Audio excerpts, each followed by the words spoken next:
Hey everybody, Rick here. I think you're going to love this episode. A big shout out to all of our veterans for this Veterans Day, but we're going to be talking about giving honor where honor is due.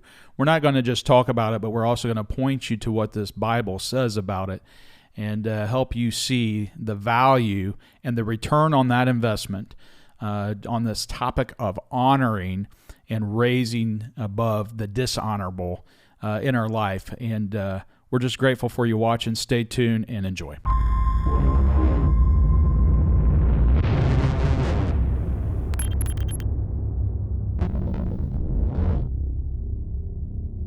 Hello, everybody. Here we are again today. Wonderful time to be together. Remnant Revealed. Rick, how you doing today, buddy? I'm doing good, man. Awesome. We're relentless. Relentless. We're staying after it. That's right. Remnant Revealed. You holding firm. You holding fast. You Holding standing fast. strong. That's right. That's right. Yeah. Hey, Veterans Day. We celebrated Veterans Day. Yeah. What a great day. Well, it's important that we do that to honor our military veterans Absolutely. for all their service, their commitment to our country, to one another, and it's only right that we do that. You know, we continue to do a lot, talk to a lot of folks, share with a lot of folks. Just got done speaking to a local chapter of the Daughters of the American Revolution. Come on, the Daughters of the... Now, that's DAR. people. Yeah, they trace their roots Yeah. all the way back, for those of you that may not know who they are, to Revolutionary War military people or families. They trace their heritage all the way back. Folks and, that were part of founding and establishing our this country. That's right. And Yeah. that loved this country. Yeah. Some of them gave their lives for this country, just like our great military men and police officers and first responders do today. Yeah. Give their life for these ideals that we stand on, which are the principles of freedom given to us by God. That's right. The power of the Constitution is that the Constitution does not give us any freedom. It upholds the freedom that we've already been given It by our articulates Creator. it. That's correct. Right. Yeah, That's right. And also reminds us that that it's consent from the governed to the people who are in leadership roles for us as a nation, and the governed get their natural rights from God Almighty. That's right. Yeah, they're God From our given Creator. rights. That's right. And that's what we're defending. What our veterans are defending when they're fighting for our country. And that is that every human has that right, inalienable right. That's right. The more people try to make a nation godless, the more that gets confused, blurry, or even disappears. Because if God gives you your freedoms and your rights, and then a society goes godless, then it's easy for man to tell you, I gave you that right, and then take God's role and lord it over you or control you, and this is where we get communism and socialism and all these things from. Well, it's one of the things that I talk about, which is equality before God or equity determined by man. Yeah. Thank you. So that's why we got to be really careful with that word equity. Thank you very much. And it all leads back to the major fundamental question, which is according to who? Yeah, according to who? That's right. So that messes up a lot of people, especially in this day and age, when they start telling you what you have to do and how you got to change your vocabulary and who you have to be now and what you have to accept. You just ask that as question. Truth. You according say, to who? According to who? That's right. Not according to your biology, not according to your, according to who's giving you all these, and that messes them up, totally messes them up. It's just a simple question. It's a fair question, Yeah. and it also points you back to where the source of all these things come from. And so That's right. It's important that we go and we have these discussions. I love talking to groups like that, ladies throughout that room that are really there focusing on not just our rights and our freedoms, but the protection of those. That's right. History, and not just about how we got here, but where we're going. And so we were able to share with them. We were able to talk about what's going on in the law enforcement profession. and we were able to really say thank you to them while That's they were right. thanking our law enforcement profession. So it was a great time, and grateful for the opportunity. And they have been a part of helping us put trauma kits together. That was one of And the things that we supporting talked that. about. That's Yeah. right, yeah. Yeah. So we talked about that and highlighted the trauma kits again, which we've talked about on this channel. And yeah, they reaffirmed their support for that project and helping us spread those out even further. So I think they're going to play a role in helping That's us get them awesome. out to more parts of our state and hopefully Yeah. more parts of our country. Maybe we get our whole state. Imagine country. if DAR chapters around the country would take that on would as do a project. that. Yeah, man, Again, that'd be awesome. We Yeah. see how these things intertwine and starts to become easy to replicate and spread out throughout our nation. Yeah. And our officers and our residents benefit from that. And it's saving lives. That's right. Yeah. Saving lives. I got a text message as well from a corrections officer. Yeah, I was going to ask you about that. You and I were talking yeah, about that. Yeah, in another state was sharing how much their staffing has been depleted, Oh, man. and that they are now down 9 corrections officers, which may not sound like many to some folks, but that could That's be huge. an entire shift for That's many right. of our local county jails and the corrections officers that we have. And what it really highlights to me is they're now going to mandated overtime and mandated longer shifts. So a lot of them will go to mandated 12-hour shifts. Which puts more stress on the body, the Mm-hmm. mind, the heart. That's just a major And increase of these are stress. folks that are in a correctional detention facility, Who can't make unarmed, mistakes. by the way. Yeah. And responsible for guarding inmates. And so I think it highlights this issue, though, that we're really approaching, people aren't talking about this, but quickly approaching a catastrophic tipping point for our folks in corrections. You know, this is geared toward policing, but we know we have firefighters that watch. We know that Right. we have military veterans that watch. We have educators that watch, pastors and preachers that That's watch. right. But we also have a lot of folks in corrections that watch this. That's right. And I just want them to know that we see and we understand what's going on. We need to be talking about it more. And we're going to have to get something figured out because we're relatively soon, our corrections facilities the staffing will be overwhelmed and overran. Yeah. And then what do you do? Yeah, then what? And we want to give a great shout out to our corrections officers. They're called officers. They're involved in the legal system too. Absolutely. And man, they're handling these inmates. Some of them are extremely violent. Some are not, but some are, they're in on low level charges or misdemeanors, but some are And what majorly violent, and they're what most folks in corrections who have worked in corrections would tell you, especially that have gone on to law enforcement, is that is a great place to start. yeah, When you work in a jail environment, you're in a secured facility. It may just be you on a cell block with 20, 30 inmates. right. You learn very quick, my friend, how to talk to people, how to communicate, That's exactly right. how to build a cooperation through your words. right. And that's extremely helpful before you go out on the street and become a police officer. And you can a lot of times see officers on the street and the way they work.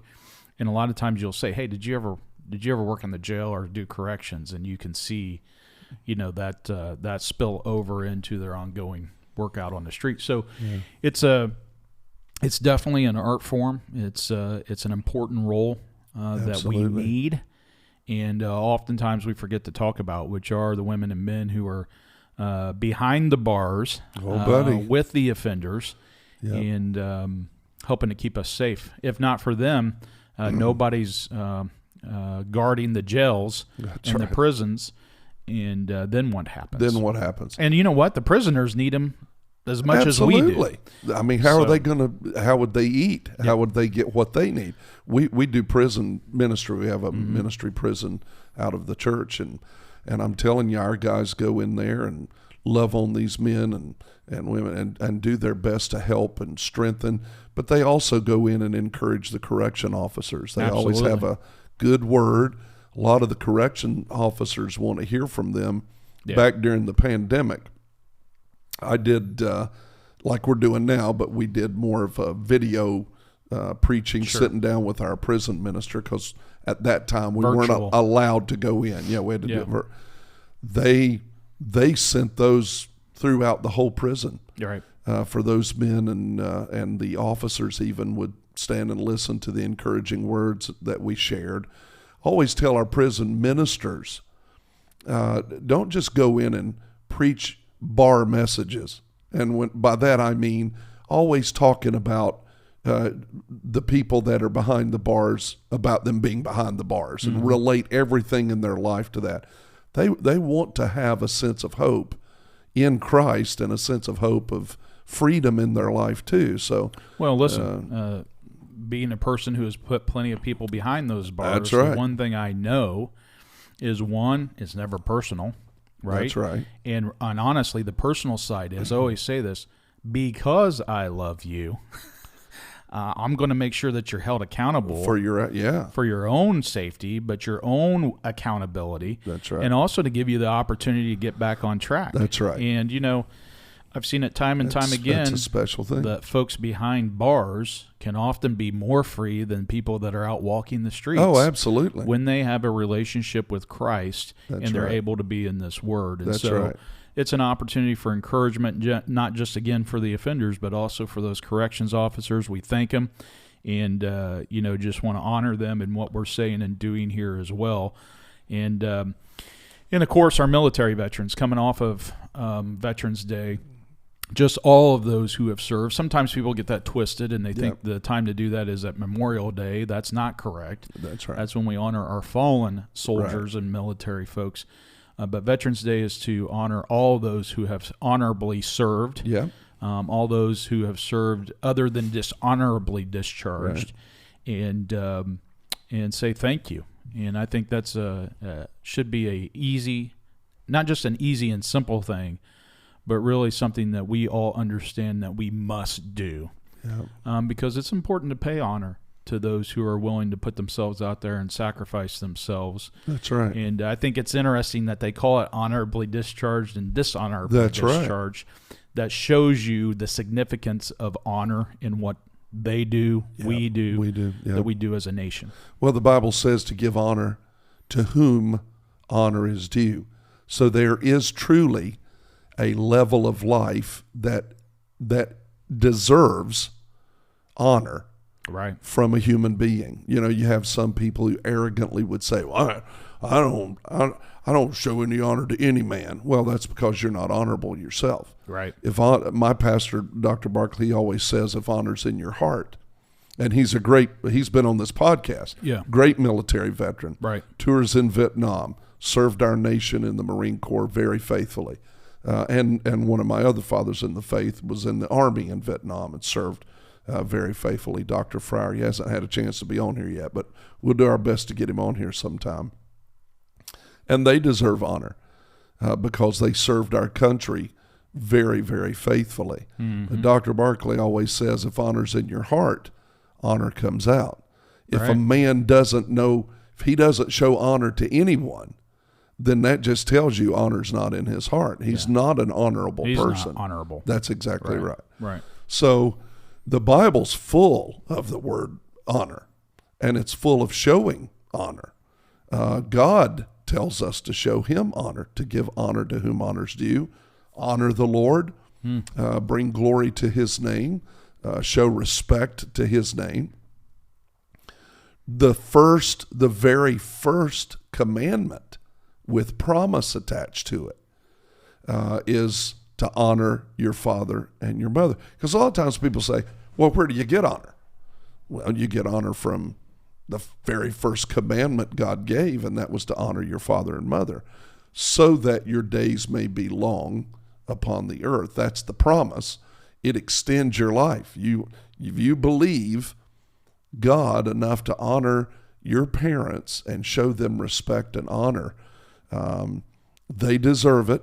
Now, you may say, I've taught this for many years, you may say, well, I didn't have the best mom and I didn't have the best dad. Has nothing to do with your parents.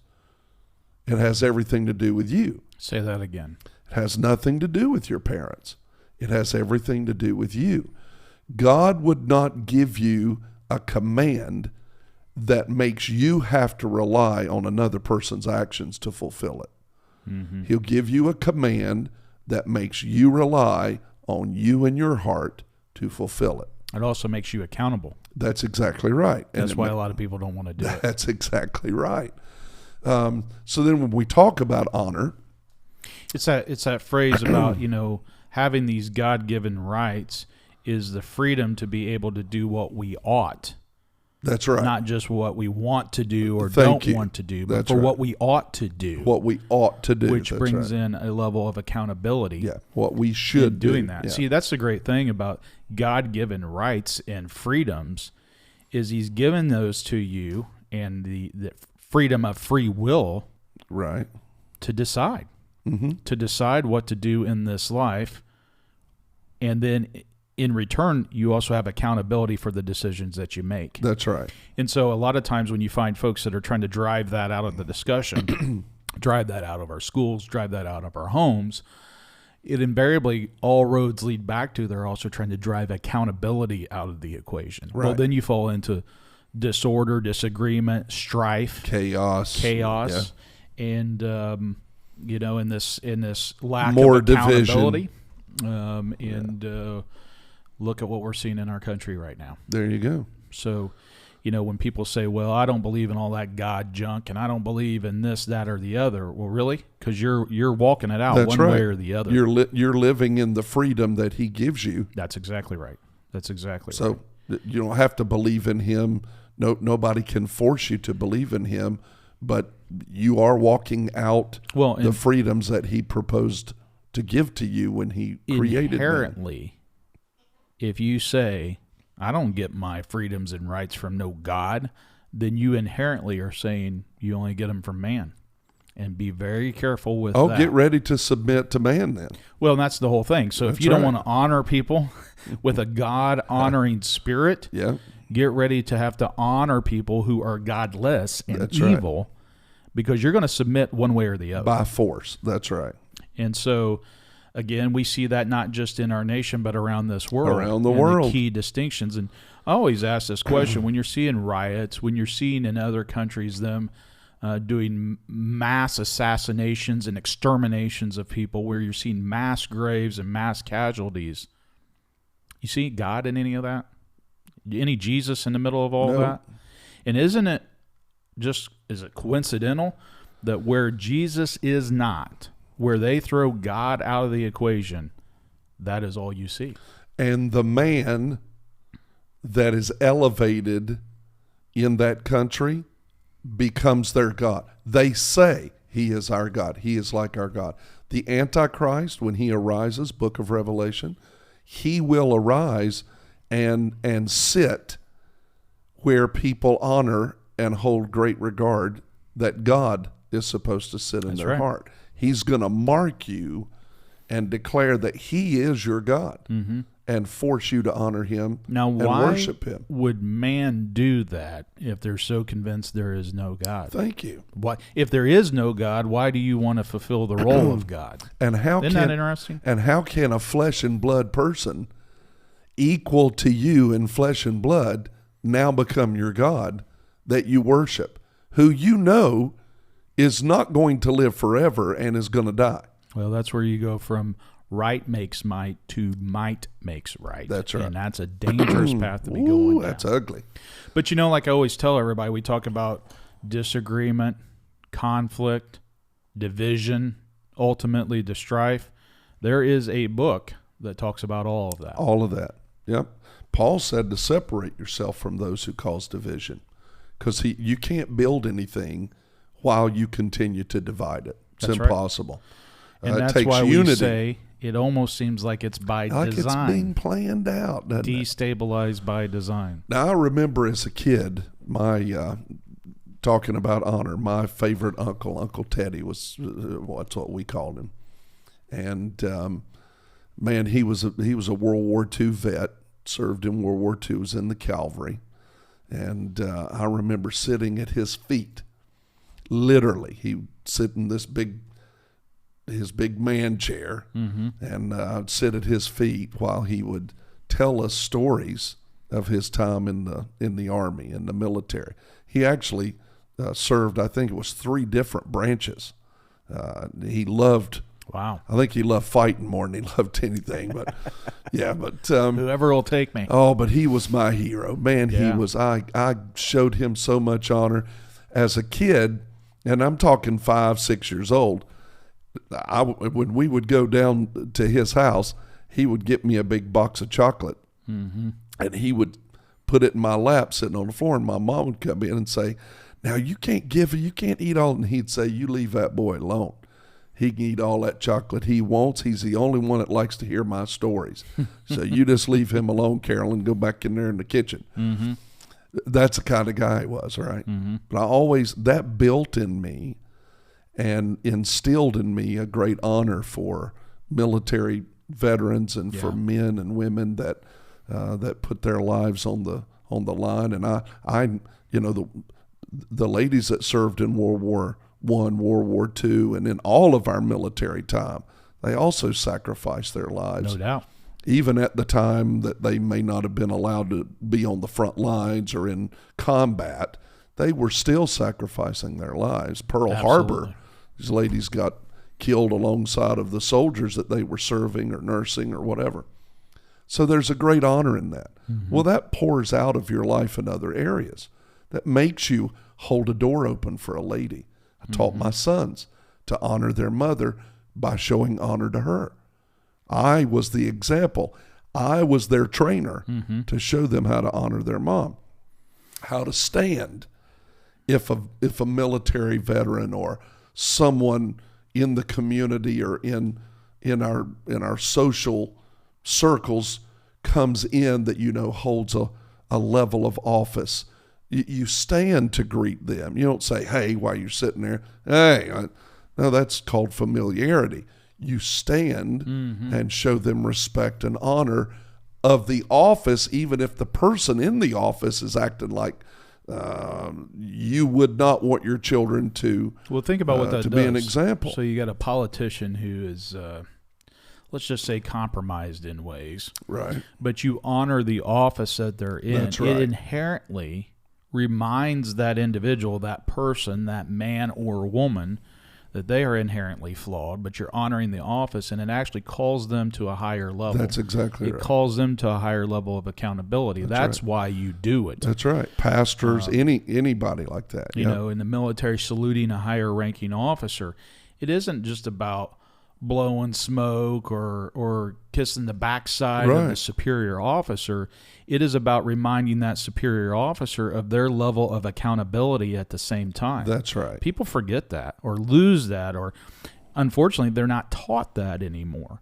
And that it's just as much about the person that you're honoring as it is the one who's doing it. That's right. So the brokenness of the family. Now isn't this amazing that the very first attack of Satan against man and mankind was against the family? That's right. He separated husband and wife. He brought division. He introduced sin. And then the next thing you have is you have 2 brothers fighting and one kills the other. Yeah. The very first attack of Satan was against the family. So now today we've had the attack against the family, fatherlessness. That's why my church is called the Father's House, because we deal a lot with adults and children and young adults where fatherlessness is concerned, and try to be a loving, kind, spiritual father to people. That honor that I was taught through my parents, through my dad, through my uncles, through my grandpa, and I know you had a great grandfather that taught you honor about military things. That honor is not being instilled in our children because part of that equation is missing. Well, I think it calls upon all of us to hold fast, stand the line, push back on that. Right.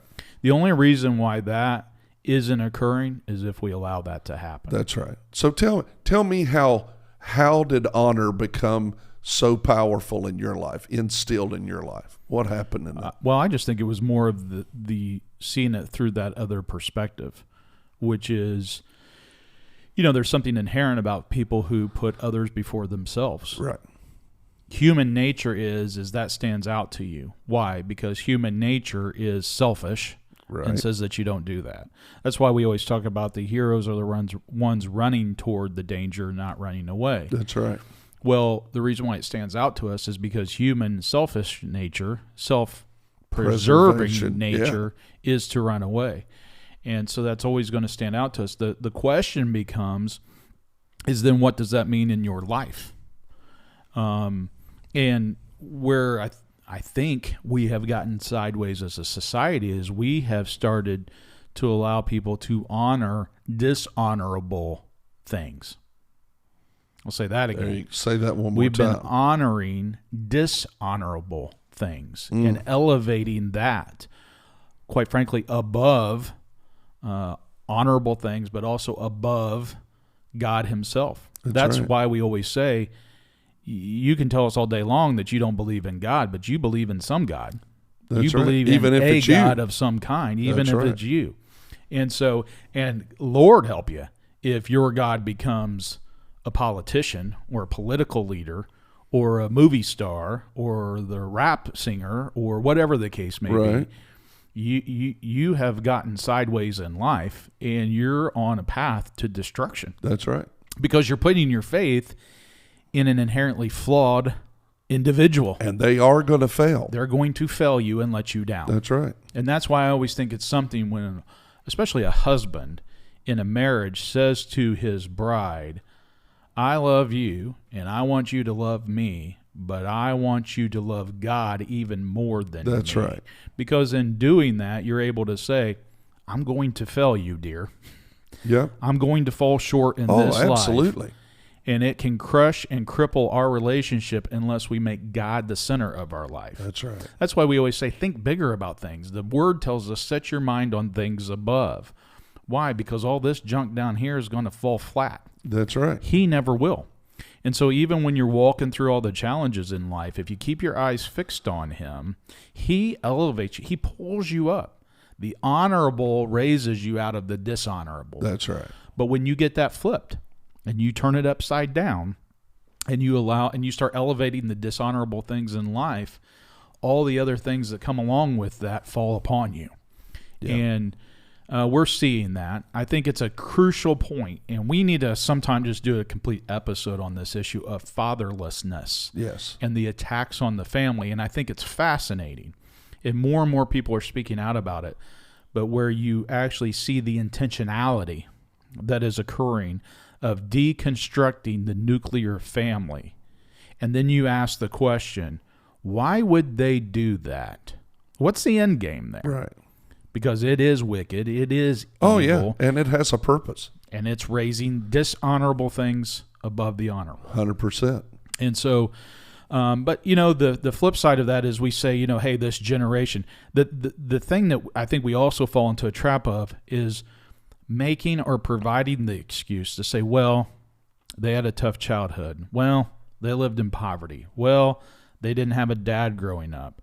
All those things are hugely impactful and important. Sure. But they can't become excuses because there are plenty of people who don't have a dad, who lived in poverty, who had hard times coming up, and they go on to serve and live honorable lives. That's right. Now, the question becomes is what happened when they hit those fundamental forks in the road in life? How did they end up on that other path? And it isn't out of privilege. How did they opt It's out of perspective. That's right. And provision from someone pouring into their life, whether that be a mentor, another relative, Right, an uncle, grandpa, an aunt, yeah, whatever the yeah. case may be. Or mama. here's the great news. If you got none of that, you still have a Father in heaven that you There can you place go. your faith in and ask for wisdom, discernment, guidance. That's right. The Word tells us He lights your path. He's a lamp to your feet. He lights your path. That's right. He'll show you which path to take in those fundamental forks in the road.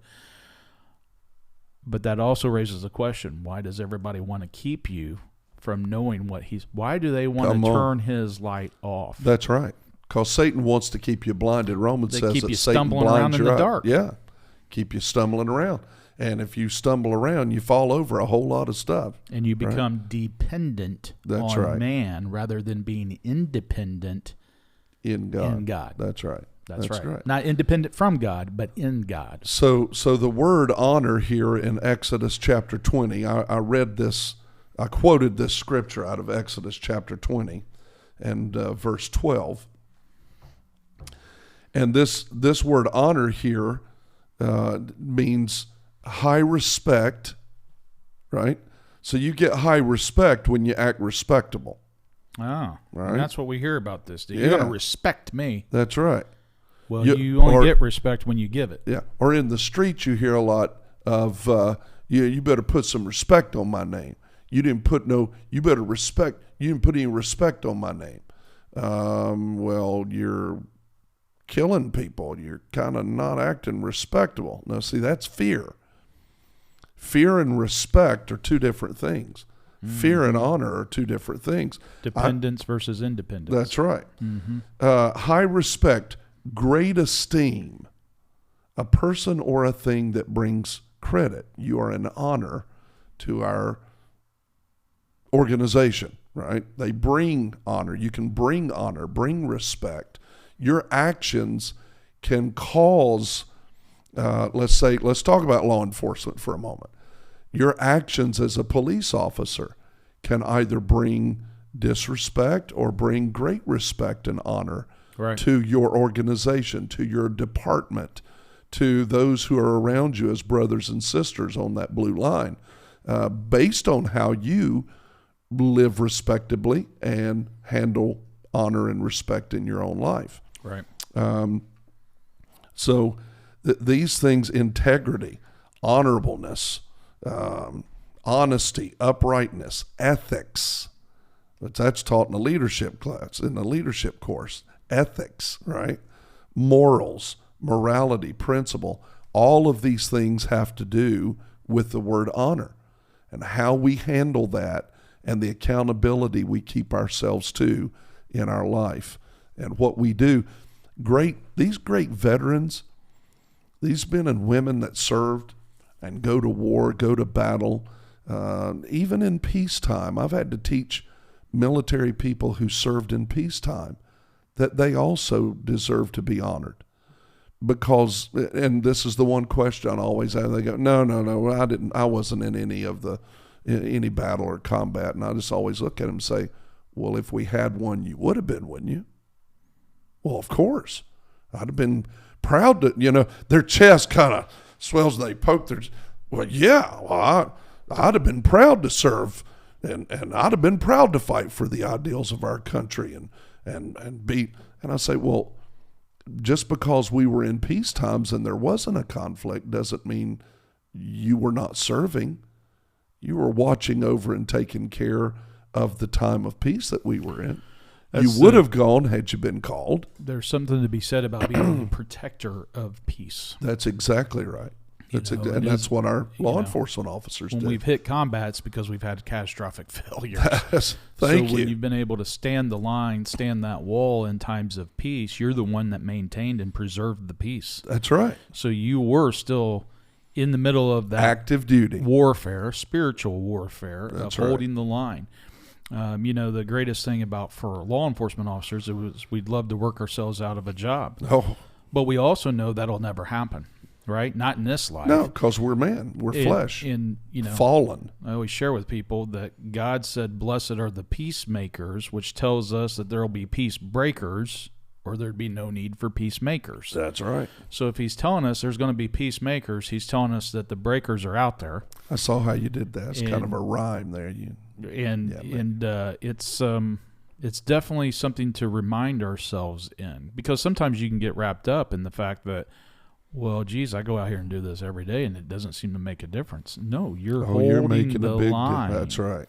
But again, that's why there's so much energy and effort being taken to cut the knees out from under our officers, to carve out the ground so things collapse, destabilize by design. Never forget that phrase. That's right. And in everything, when you're watching this and everything makes no sense whatsoever, just remind yourself it's as though there's a plan to all of this. Well, there is. It tells you about it in this book. Yep. Believe you and me, the politician that's doing the goofiness, they are not even a tenth of as smart as they need to be to even fully appreciate what they're doing. They're a pawn in the program. They're a pawn in that that's being used by the evil one. We can also be folks that are used for good. That's right. And that's why it's so important that we do these discussions, this podcast, talk to the folks who are doing that. I think we stand an opportunity to have more of these folks onto the channel as well, and to get in some very specific discussions from military veterans, police veterans, but also others that serve in unique ways that sometimes we don't think about, right, but are vitally important to what we do. And I just look forward to doing that. But I do think we need to have that full-fledged discussion on the attacks of the family. Absolutely. On the family. Well, speaking of the family, there are ways that you can teach and train your children to be honorable. In other words, to put honor in their heart, that when they stand up or they have a desire to go and honor people that have served in the military or law enforcement officers. Number one, never tell your child that a police officer is going to arrest them and take them to jail at a restaurant or where. Don't ever walk up and point your child to that officer and dishonor what that officer really is there for. That's right. By telling them if you don't do right, he's going to come and take you to jail. Please don't do that. That's an egregious grief issue with many law enforcement officers. It sends the wrong message to that child. We want the child to come to a police officer for help. That's one of the key elements of training. But when it comes to honor, when you stand that child before a police officer, a military veteran, a person that's served and been a servant of the people, a servant of life for God to the people, you should instruct them about honor when you're talking to them. Speak about the self-sacrifice that these men and women do. Yeah. Share that with your child. You know, this person serves all day long. They take care of people. They help the elderly. They help those in trouble. They're at car accidents. It's more than just these little one parts of the evilness that officers deal with. And they give people groceries. I know officers that take out of their own pocket and hand people things, gift cards, things that they earn these and save them themselves to give away to somebody else. That's right. To be a blessing to them. They deserve to be honored for the role they play in our nation, in our lives, in our communities, of keeping the peace, holding the peace. And you do that in the early stages with your children by teaching them, and then also your child's watching your life to see if you honor them. If they hear or see you cussing at officers or military people or yelling at the television, using sign language that we don't use around here, they look to see if you honor them. Grandchildren, children, they watch your life. Well, that's how you see the videos online of babies, children just barely old enough to speak, cussing out officers. Yeah. Well, they didn't come up with that on their own. Where does that come from? Where they used to stand on the street curb and salute and honor as our military veterans marched in parades on Veterans Day, through candy and all that. But the children were there to honor those with their parents. Well, and just remember, it also, if you do that with the officer, you're elevating the expectation and the accountability for that officer as well. And officers, military veterans, others, they will rise to that occasion. But when you beat them down, when you stand on a skirmish line and spit on them and throw frozen water bottles at them and attack them, you're teaching children too. And it also says just as much about you. That's exactly right. And you're raising the dishonorable above the honorable by your actions. And so I just think that this is just a good time for us to reflect upon that. You pointed us to Exodus 20:12. That's right. And you defined honor, but what does it say there about honor? It says, honor your father and mother, that your days may be long upon the land which the Lord thy God gives thee. Now explain that, because that's a command, but that it also talks like there's a promise that's attached to that. That's right. So the promise is that you can stay in the land that your God has given you. This is the very thing we're talking about here with fatherlessness, children submitting to God, submitting to someone who uses rule, power, or evilness to contain you or force you into the rule over you. If you're showing those who've given you life, father, mother, honor, it leads to honoring God. Because you start realizing that something greater than yourself watches over you. That leads you to uphold the great freedoms that God has given you to be in the land that you're in. It also creates a realm of gratefulness in your life. If you honor your parents, then you realize that without them, you wouldn't exist. Without them, you wouldn't have anything you have. Without them, you would not be who you are. And that's the same level of honor that we give to God. Without him, they would not be entering the land that they were entering. This is talking about Israel. Without him, they would not have gotten free from Egypt. Without him, they would not be walking in or marching into the land that God had given to them. So God knew that when they stopped having honor in their heart, they were going to give their nation away. Now you think about where we are right now in America. That's right. And all of the attitudes and all of the anti-authority and anti-gratefulness, and I deserve this and I deserve that and I should have. What are you saying? Well, what you're saying is we're going to give our land away. Well, and you're also dismissing the source of your strength. That's right. And just the source of you, the source of your land, the source of all the things that you have. That's right. You know, and if you think that you're not dependent upon that, go and take a look at people that are fighting just to breathe in this life. Just to survive in this life. Hey, come on a missions trip with me. That's laid up in a hospital. Thank you. Whatever the case may be.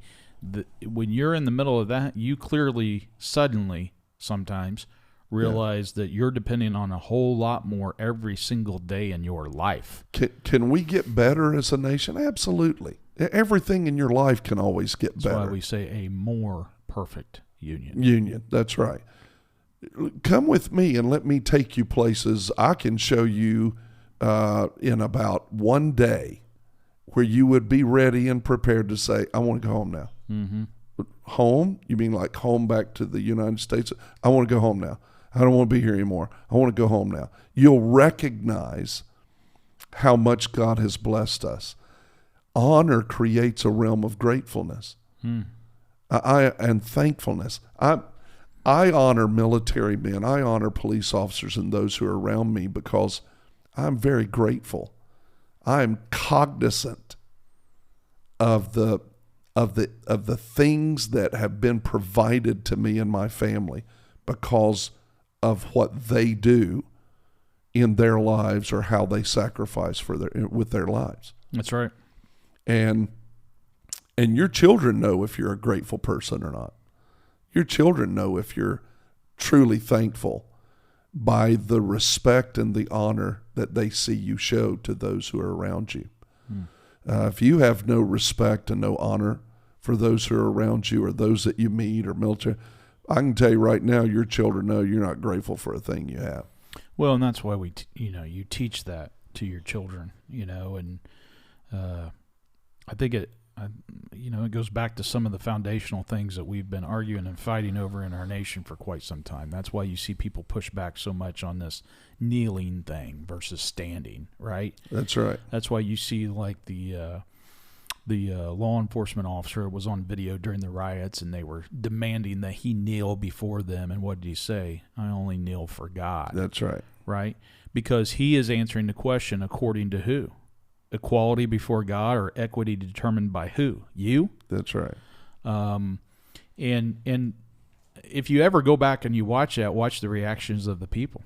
They respect what he said and what he demonstrated. That was a shock. But again, that's where we are, and that's why it's so important that we drive back to these foundational principles, foundational questions, but also foundational answers that are in this book. And it's a great recipe book of life, and we could really dig into it. A lot of people say, well, that's in the Old Testament way back when. Well, it all still applies to this day. Well, it's also quoted and shared in the New Testament with a great emphasis on this particular verse being the first commandment with promise. That's right. So it's carried through out, and you'll see it in life. Yeah, God's saying there's a return on that investment. There's a return. You invest in honoring your father and mother, even if they're not worthy of it. That's right. Right? That's right. And he's going to bless it, and there's going to be a return on that That's to right. you. And so the question becomes, why wouldn't you do that? And like you said, it's also because he knows that in doing that, it's leading you to a recognition of honoring him. And it also leads you into the promise he's made to you. There you go. And that promise is absolutely huge and wonderful. These next generations, you keep showing honor. You keep teaching and training your children to show honor and respect.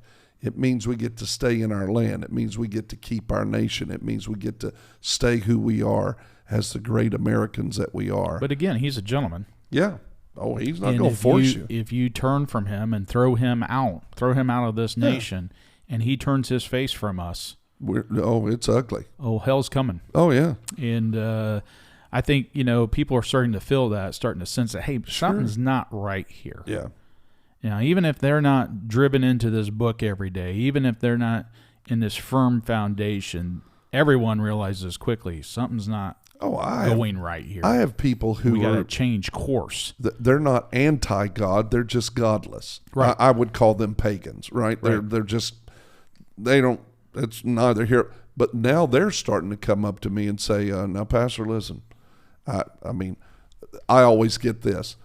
Lightning would probably strike the church and it'd burn to the ground if I showed up because that's just kind of person.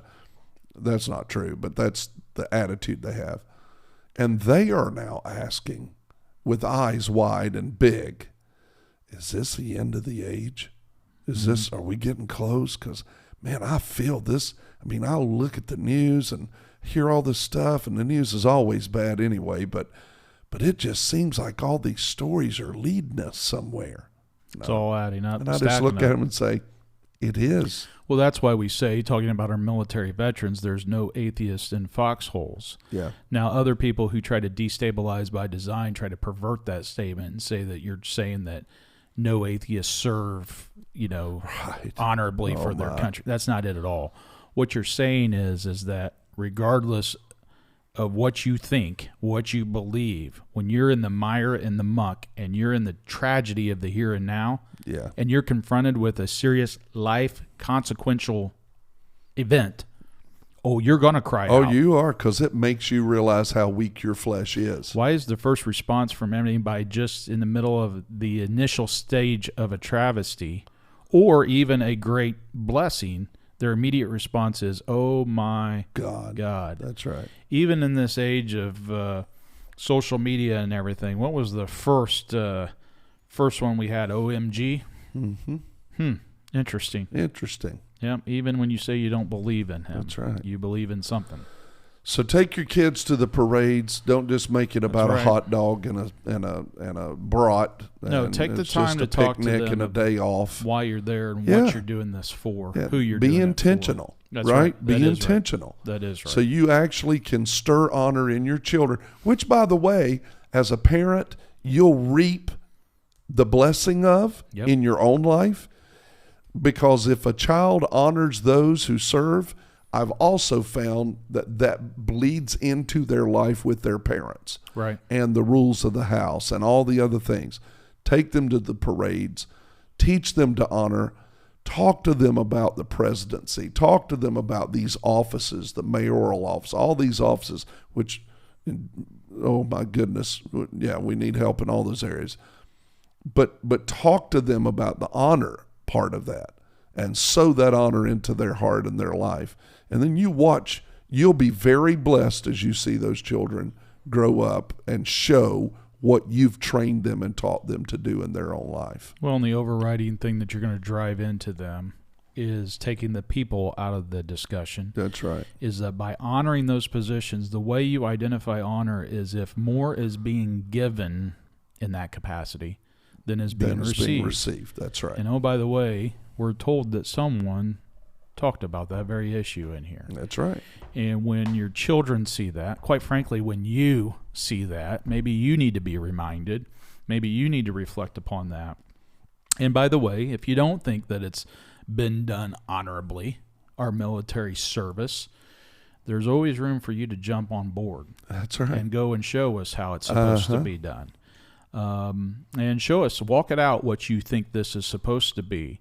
And let us know how that works out for you. Yeah, but that's awesome. To all those military veterans who have faithfully served our country, we salute you here on R&R. Yes, we do. We love you for what you've done, your love for all of us, and we honor that. We raise it above all the dishonorable things that occur in our nation. We do. Because none of it would be possible if we Without, didn't have that's women right. and men going Man, are we grateful. Far and wide around this world to protect us. That's right. And keep our homeland safe. And thank you for what you do and Yeah. how you lead and help and work with men and women in these great capacities. Man, we're just so thankful. It's a joy to get to shout out to you, talk to you. I'm very honored to be able to do that and to be a part of this. And man, what a great joy. Well, and Bless our men and women. happy belated Veterans Day. Yes. But every day should be Veterans Day. Every quite day. honestly. That's So right. we just say thank you. And you know, there are many military men and women that go on to be law enforcement officers when they come back. Absolutely. Woo! Absolutely. Talk about, Yeah. Because that service continues. Yeah, And, it keeps going. It's just a way of life. That's for right. them, and so Yeah. we're blessed to have them. And Boy, we are. we reap the blessings that have been sown by so many folks in Into service their to our lives. nation. Yeah. Yep. Well, Yep. thank you. We bless you guys today. Thank you for being our guests, watching, and shoot us a comment. Hit that bell, subscribe. I guess I should say that. Hit that bell. There you go. That makes Rick feel better. And he picks at me for the rest of the week about it. But no, really, truly, subscribe. Hit us with a comment. Throw something out there. If you've got something that you would like for us to speak about or share about or talk about, throw it on a comment. We'll take a look at it and see if we can't do a podcast on it. That's we right. love that. Yeah, so we're That's going to have good some stuff. guests coming up before too long, some Mm-hmm. special guests, and we're headed into We're headed into Thanksgiving season, so we've got some good podcasts coming up. Yeah, man. Yeah. All right, bud. Love you, man. Love you too, man. Hey, thanks for joining us today. Rick and I trust that you heard something that will help your life, and if you believe that it would help others, please make sure and share. Like and subscribe and hit that bell so that you can be notified when the next podcast is available. God bless you, and we'll see you soon.